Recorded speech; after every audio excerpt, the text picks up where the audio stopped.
नमो ब्रह्मादिभ्यो ब्रह्मविद्या संप्रदाय कर्षिभ्यो वंशातिभ्यो महद्भ्यो नमो गुरुभ्यः सर्वपप्लं रहितः प्रज्ञानगणः प्रत्यगर्थो ब्रह्मेवाहमस्मि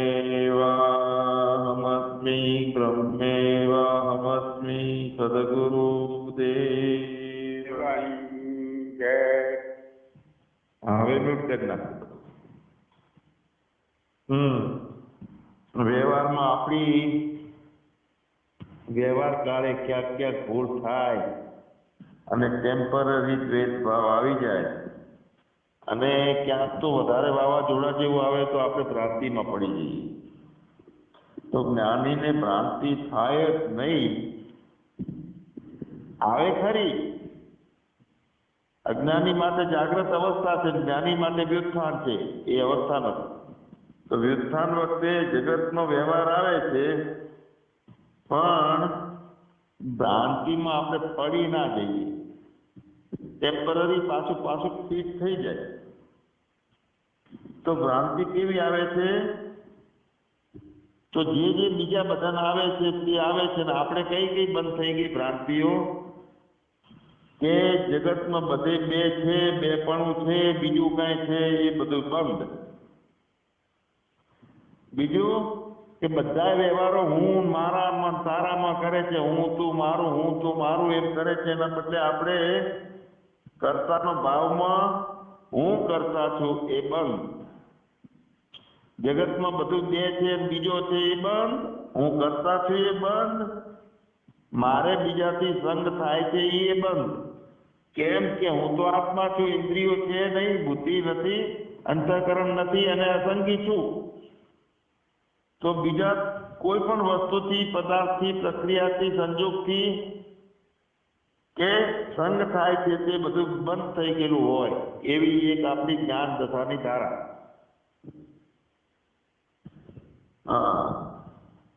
જેટલું હું વધુ છું, હું ઘટું છું, મને તાવ છે, બીજાને તાવ છે, બીજા વધે છે, બીજા ઘટે છે, ને બધું જ્ઞાન દશાની અંદર આપણું બંધ થઈ જાય। ફક્ત જ્ઞાન રૂપા પોતે હોય છે, બે છે તે બધું બંધ થાય, બેપણાના ભાવો બંધ થાય, હું કરતા છું બીજા બધા સામે કરતા છે એ બંધ થાય, કારણ કે ઈશ્વરી દ્રષ્ટિ થઈ જાય। મને કોઈ નડે છે ને સંગ થયો ને મજા ના આવી, એ બધા ખટપટ બંધ થઈ જાય છે, કારણ કે બીજો કોઈ છે જ નહીં। વધવું ઘટવું ને વધારે મળ્યું ને ઓછું મળ્યું ને બીજાને ફાયદો થયો ને લાભ થયો ને આ બધા જે વિકારો છે એ બધા બંધ થઈ જાય। અને ખાસ બંધ તો એ થાય જ્ઞાન દશામાં કે જગત અલગ છે એ ભ્રાંતિ હતી એ બધી બંધ થઈ જાય છે। મારાથી નોખું કાંઈ છે જ નહીં, મારા સિવાય બીજું કાંઈ છે જ નહીં। બેપણાની ભ્રાંતિ છે એ બંધ થઈ ગઈ તો ખબર પડી જાય કે ભેદ બંધ થઈ ગયા મારામાં। કરતા પણ ભોગતાપણું આપણું બંધ થઈ જાય છે જ્ઞાન દશામાં, એટલે તરત ખબર પડી જાય છે કરતાપણાની ભોગતાપણાની ભ્રાંતિ થતી જ નથી, એટલે જગત મિથ્યા થઈ ગયું છે ને મોજે મોજ રહેશે કાયમ। આ તડકામાં નથી ગમતું ને ઠંડીમાં નથી ગમતું ને રેતમાં નથી ગમતું કે એસીમાં નથી ગમતું કે બીજાની જોડે નથી ગમતું કે અજ્ઞાનીની જોડે બેહું તો મને નથી ગમતું કે ભાપ પીવાવાળાની જોડે બેસું તો મને નથી ગમતું, કાંઈ રહેતું નથી। કારણ કે વચ્ચેથી હું છે જે સંગી થતો તો ભેળસેળમાં થતો તો એ હું ઉડી ગયો। મતલબ અહીંયા સંઘની ભ્રાંતિ, ભેદ ભ્રાંતિ, કરતા ભોગતાની ભ્રાંતિ, વિકાર ભ્રાંતિ, વધવું ઘટવું, આ બધા વિકારો અને જગત પરમાત્માથી નોખું છે એ મોટી ભ્રાંતિ હતી। તો બધી ભ્રાંતિઓ ક્યાં ખતમ થાય છે? આપણા પૂર્ણ જ્ઞાન દશામાં। હવે છતાંય આ પૂર્ણ વાત થઈ અને એ પૂર્ણ આપણી પોતાની વાત થઈ. તો પછી આપણે રોજ આપણને મળવાનું કે ધન્યવાદ છે, હું મને નમસ્કાર કરું છું, કેમ કે બ્રહ્માથી લઈ અને સંપૂર્ણ વિશ્વમાં લય થઈ જાય ભલે, કે નવા બ્રહ્માંડો ભલે જન્મે, પણ હું કાયમ સ્થિર છું. દેહધારી થવા છતાં હું અદ્વિતીય છું, બેપણું નથી. નથી ક્યાંય આવવાનું થતું, નથી ક્યાંય જવાનું થતું, અને મારે હું કોઈ શરીરનો સ્પર્શ પણ કરતો નથી. જો આ પોતાને રોજ કહેવાનું કે હું ધન્ય છું, મને નમસ્કાર. કારણ કે બીજું બધું કશું જ નથી, બેપણું નથી, દ્વેષ નથી, કરતાથી એ નથી, સંગદોષ નથી. ઘટપટના ભાવો બધા ભાગીને ભસ્મ થઈ ગયા. વધવું ઘટવું જન્મવું કાંઈ નથી. જગત મારાથી નોખો નથી. અને જેટલું જેટલું જે છે હું જાણનાર છું, ચેતન સતરૂપે છું, કાયમ માટે છું, અને જે જણાય છે એ મારા રૂપે છે, જાણનારના રૂપે. તો બધા પ્રકારની નિવૃત્તિ થઈ ગઈ. આકાશને જેમ સંબંધ નથી ઘડા હાથે, ઘડો ફૂટી જાય તો આકાશ ફૂટતું નથી.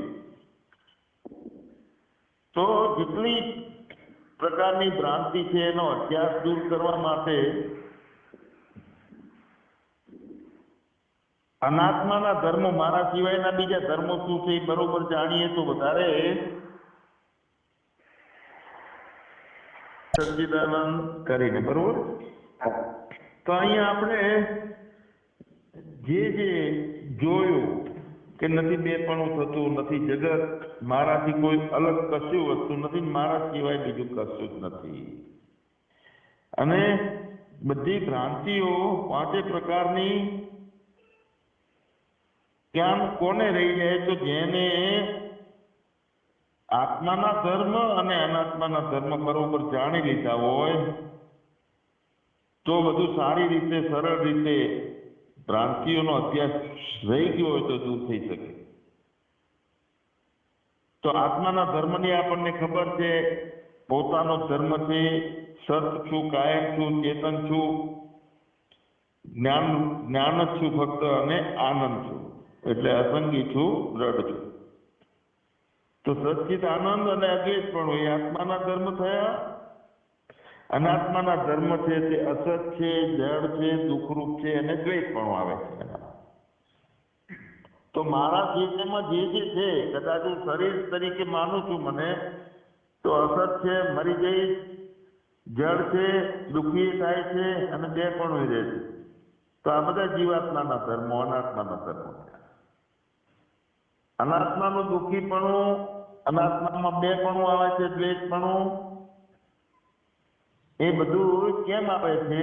તો પોતાના સાચા સ્વરૂપના આનંદ ભાવને કે અદ્વૈત ભાવને જાણેલું નથી. અને જાણ્યું કેમ નથી?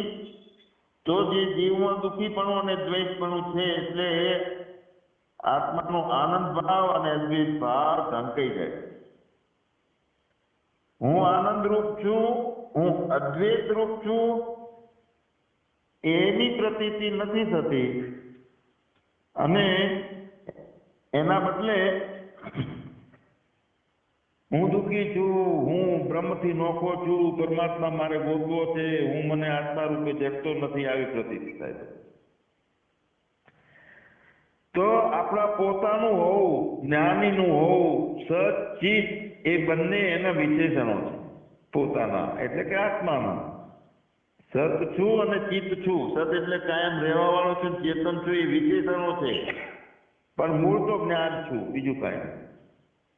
અને અનાત્મામાં એ જે બે વિશેષણો જે છે, સત અને ચિત્ત, એ અનાત્મામાં જે અસત અને જડ, એનો ધર્મ જે આપણો ઉભો થયો હતો, એ સતનો ધર્મ અસતના ધર્મને ઢાંકે.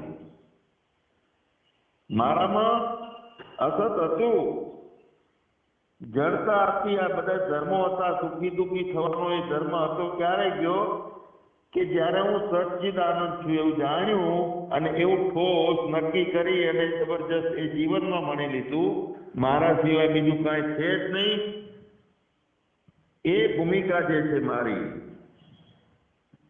તો એ ચેતન રૂપે છું. તો એમાં શું શું નથી જણાતું? તો આગળ આપણે ઘણું બધું જોઈ લીધું. અહંકાર જણાતો નથી, જીવ ભાવ જણાતો નથી, અસત અને જળ જેવું કાંઈ છે એવી પ્રતીતિ જ થતી નથી. કારણ કે જેટલું જેટલું જણાય છે એટલું જ સાચું. એ તો અનાત્માની વાત છે. અનાત્મા જણાય છે અને એ ચેતન છે, એ ખોટી પ્રતીતિ છે. એ ખોટી પ્રતીતિ જે અહંકાર ઉભો રહી ગયો છે અને કુટસ્થના આધારે અવિદ્યા રહી એ કુટસ્થને ભેળસેળ કરી અને એ અહંકારને પ્રતીતિ થાય છે ખોટી, કે આ બધું જણાય છે અને ચેતન છે. તો આત્મા અને અનાત્માનો એકબીજાનો પરસ્પર અધ્યાસ થઈ જાય. જળ અને ચેતન ગ્રંથિની જોડાણ આપણું થઈ ગયેલું હોય છે અને એનું પરિણામ શું આવે છે કે આપણે આપણા પોતાના સ્વરૂપને જાણી શકતા નથી. આ અનાત્મા એટલે અહંકાર, અજ્ઞાન સાથેનો જીવ, ચિદાભાસની અંદર રહેલો, એ અનાત્મા છે. અને આત્મા એટલે અહમ નિર્વિકલ્પો નિરાકાર રૂપો એવો હું.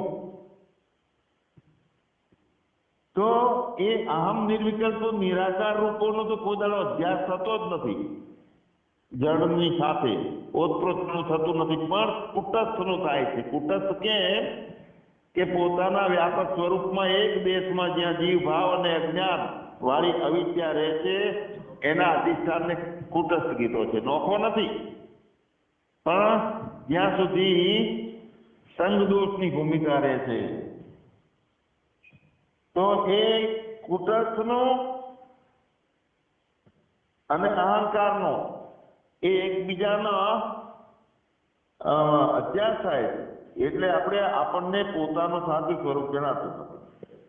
એટલે કુટસ્થની સત્યતાનો તાદાત્મ્ય સંબંધ થયો. કોને? અહંકાર સાથે. કુટસ્થનો સંબંધ નથી થયો. અહંકારે કુટસ્થની સત્યતા કાયમ રહેવા વાળો છું એવું ચેતન પોતાને માથે બોર્ડ મારી દીધું. અહંકારે હું શાંત થયો, મને મજા આવી, કઈ કરવું પડતું નથી, કરતો નથી, એવો વાંચી વિચારીને બૌદ્ધિક રીતે દ્રઢ કર્યું અને હું હવે જ્ઞાની છું, બીજે સત્સંગ આલવા મંડી ગયો, બીજા બધાનું કલ્યાણ કરી નાખવું છે એટલા માટે મોટો આશ્રમ બાંધી નાખ્યો, પૂનમો ચાલુ કરી અને ફૂંકો મારીને શિષ્યો બનાવવાના ચાલુ કર્યા. એક સંપ્રદાય ઉભો થઈ ગયો. તો આ કુટસ્થની સત્યતાનો તાદાત્મ્ય સંબંધ કોની સાથે છે? એ અહંકાર સાથે. અહંકાર પૂરો ખતમ ના થયો અને પોતે ચેતન છે એમ બનીને ઉભો રહ્યો. એટલે બહુ મોટી પોતાની અંદર મોટો પ્રતિબંધ થઈ ગયો. આ જન્મ અધૂરો રહી જાય એવું. કારણ શું છે કે સત્યતાનો, કુટસ્થની સત્યતાનો તાદાત્મ્ય સંબંધ એ અહંકાર સાથે થાય, અનાત્મા સાથે થતા જીવ મિથ્યા છે, જીવ ભાવ છતાં તે મિથ્યા પ્રતીત થતો નથી. હું ખોટો છું એમ ખ્યાલ આવતો નથી, પણ હું જ સાચો છું ને હું જ આત્મા છું એવું અહંકાર છે સુધી તોખો આપી દે. જીવ અને એનું કરતા પણ આ બધા ધર્મ કુટસ્થમાં અધ્યસ્થ છે. કુટસ્થની અંદર મયી સકલમ જાતમ એમ કહેવામાં આવે તો શું? મારામાં જ્ઞાની છું એટલે હું મને જાણું છું, મારામાં જીવ અને કરતા પણ આવે છે એવું હું જાણું છું એવું લાગે. અને જીવ અને કરતા પણ બી મિથ્યા છે એમ પણ હું જાણું. પણ હવે જ્ઞાન નથી તો મને ભલે ખબર નથી કે મારામાં જીવ અને કર્તાપણો ભાવ, જીવનો ભાવ અને કર્તાપણાનો ધર્મ આ બધો મારામાં આવે છે એવું મને ખ્યાલ નથી, પણ આવે છે તો એમ જ એને કુટસ્થ કહેવાય. કારણ કે અવિદ્યાના કારણે કુટસ્થ ઢંકાયેલો છે, અહંકારે એને ઢાંકી દીધો છે, જડતાએ એને ઢાંકી દીધો છે, તો એ કુટસ્થની સત્યતામાં જીવ અને એનું કર્તાપણું આ બધા ધર્મ કુટસ્થમાં અધ્યસ્ત છે, પણ એની ખબર નથી. કુટસ્થ અકર્તા અભોક્તા સંસાર રહિતનો અસંસારી છે અને નિત્ય મુક્ત જ છે, અસંગત છે અને પોતે બ્રહ્મરૂપ છે. પણ બ્રહ્મરૂપ પોતાને પ્રતીત નથી થતો કુટસ્થને, અને જીવડો બનીને બેઠો છે. વિપરીતતા બધી એને દેખવા લાગી, જગત છે, બેપણું છે, સંતોષ છે, અમુકથી દૂર રહીએ, સારું નબળું છે, મતલબ કે પ્રતીતથી પાંચે જ્ઞાનના ઇન્દ્રિયોમાંથી કોઈક ને કોઈક ઇન્દ્રિયોથી જગત ઊભું ખરું થયેલું છે. તો મતલબ ના થાય તો ના થાય અને થાય એનો પ્રશ્ન નથી. અધ્યાત્મની નિવૃત્તિ બધા પ્રકારની થઈ ગઈ, આવૃત્તિ થઈ છે, એટલે તો જગતને બેપણું સંગ કરતા ભોગતાનું બધું લાગે છે, એ આવૃત્તિ. નિવૃત્તિ થઈ ગઈ તો એ બધું બંધ, બધું બંધ, બધું થઈ. તો જે બંધ ના થાય એ કાયમી રહે. કાયમ એક એવી દશા આવી જાય કે જેમ અત્યારે જીવાત્માને સપના માટેની જે ભૂમિકા છે કે સપનું નથી ને હું જીવાત્મા જ છું, એમ જીવાત્મા એ સપનું છે, કાંઈ નથી, અને બીજું કાંઈ નથી, હું જ આત્મા છું. એટલો અધ્યાસ નામરૂપ દેહ સાથેનો હું એને કલ્પ્યો છે જ્ઞાનમાં, અને જે એક ભાવ બની ગયો છે એવો એક ભાવ બધું છૂટી ગયેલો હોય, અને અહમ નિર્વિકલ્પો નિરાકાર રૂપ. તો આ જે પોતાનું બ્રહ્મરૂપનું જ્ઞાન દશા પોતાની એ થાય નહીં, અને વિપરીત બધું પ્રતીત થતું હોય તે બંને પ્રકારના અધ્યાસની નિવૃત્તિ જાગીને જોઉં તો જગત દિશે નહીં. મતલબ કે આત્માના જ્ઞાનથી નિવૃત્તિ થાય બધી. તો એવું જ્ઞાન કોને થાય? ચિદાભાસને થાય. તો ચિદાભાસને જ હકીકતમાં જીવ કીધો છે બધે શાસ્ત્રોમાં, વેદાંતમાં તો ખાસ. તો જીવને જ્ઞાન થાય છે, અને ત્યારે પોતાનું બ્રહ્મ સ્વરૂપ એ પોતાને જાણી લે, પોતાને બ્રહ્મ સ્વરૂપે જીવ જાણી લે છે, એટલે જીવ પણ પડતું રહે છે. એનો એ હતો, પણ એની જે મને ખબર નથી કે હું જ હતો, એના બદલે હું જ એ હતો કે જે ગોતવાનો હતો. તો શું થાય?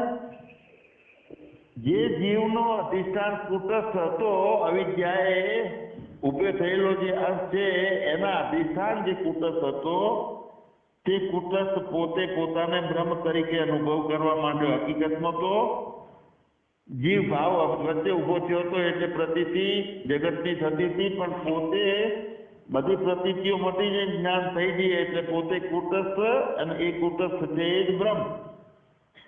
બ્રહ્મની અને કુટસ્થનો ભેદ પણ ગયો, અભેદતા. તો અહીંયા શું થયું છે કે બુદ્ધિ સાથે ચિદાભાસનો બ્રહ્મ સાથે પોતાના સ્વરૂપનો બાદ કરીને, બુદ્ધિના સ્વરૂપનો બાદ કરીને અભેદતા આવે છે. એટલે લાલી મેરે લાલ કી જીત દેખું ચિત લાલ, લાલી ચંદન મેં ચલી મેં બે હો ગઈ લાલ. બુદ્ધિ સાથેનો ચિદાભાસ પોતે પોતાનો હાથે જ આત્મઘાત કરી નાખ્યો, બ્રહ્મ સાથે એક સ્વરૂપનો બોધ થઈ ગયો. એટલે બાકીના એના બુદ્ધિના સ્વરૂપનો, ચિદાભાસના સ્વરૂપનો બાદ થઈ ગયો અને પોતાનો બોધ થઈ ગયો.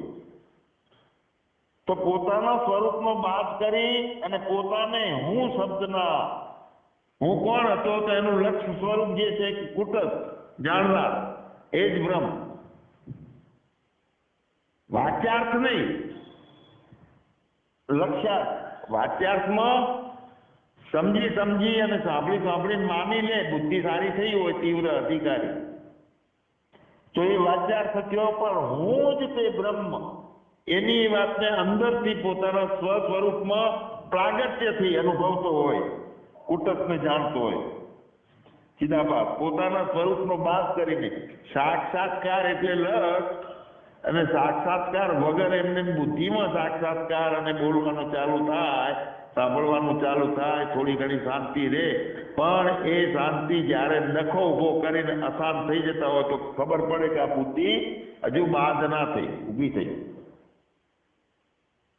તો પોતાનું જે કુટસ્થ સ્વરૂપ છે તે જ બ્રહ્મ છે, તે નોખો નથી. મુખ્ય રીતે પોતે એક જ ચેતન છે, બે ચેતન નથી, ત્રણ ચેતન નથી. આત્મા, બ્રહ્મ, જીવ, કુટસ્થ, ઈશ્વર, આ પાંચે પાંચ કાંઈ નથી. ઉપાધિના ભેદે ભલે થોડા નામ લેવાતા હોય, પણ ચેતન એક એક એક એટલે એક. બધી ભ્રાંતિઓ જેટલી જે સમજ હતી, એક ચેતન છે એ પોતે પોતાને ચેતન જાણી લે. અને પછી આપણે કહેવાનું કે હું ધન્ય છું, ચેતન બોલે છે હો, બીજો કોઈ નહીં. મને મારા નમસ્કાર. બ્રહ્માથી લઈ અને સંપૂર્ણ વિશ્વ ભલે વિનાશ પામે તોય હું છું.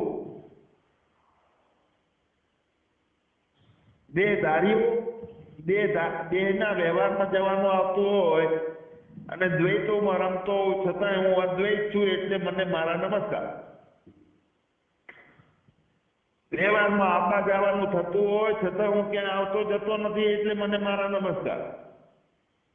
શરીરો સાથે આદાન પ્રદાન થતું હોય છતાં કોઈ શરીરનો સ્પર્શ મને નથી, હું આત્મા છું એટલે મને નમસ્કાર.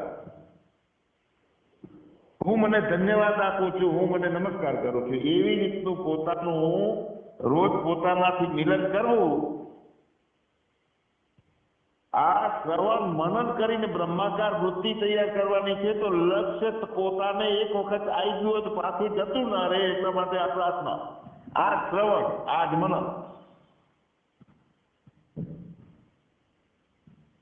પોતાનું જે કુટસ્થ સ્વરૂપ છે તે જ બ્રહ્મ છે, એ મુખ્ય રીતે જાણી ગયા આપણે. અને પછી શ્રવણ કો, મનન કો, નિજી ધ્યાસન કો, એ બધું બ્રહ્માકાર વૃત્તિ તૈયાર થઈ જાય. અને એવી એક બ્રહ્માકાર વૃત્તિ થઈ જાય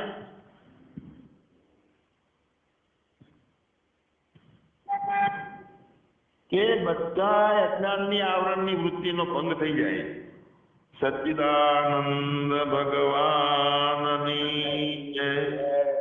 બીના પેટ કપાઈ ગયા તો દરરોજ આવું થાય એનું.